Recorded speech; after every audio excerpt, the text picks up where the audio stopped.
Kumusta, mga kaibigan? Maligayang pagdating sa ating video tungkol sa ang history ng Yamashita Treasure sa Pilipinas. Sa panahon ng ikalawang digmaang pandaigdig, isang haka-haka ang nag-ugnay sa Pilipinas sa isang nakakagulat na kwento ng yaman. Ito ang tinatawag na Yamashita Treasure. Ang Yamashita Treasure ay sinasabing malawak na koleksyon ng mga ginto at alahas na itinago ni General Yamashita at ng mga Hapons na sundalo.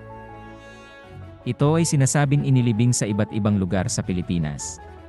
Maraming tao ang naghanap at patuloy na naghahanap para sa itinagong kayamanan na ito. Kahit na walang tiyak na katunayan na nagpapatunay sa existence ng Yamashita Treasure, nananatili itong isang mahalagang bahagi ng ating kasaysayan at kultura.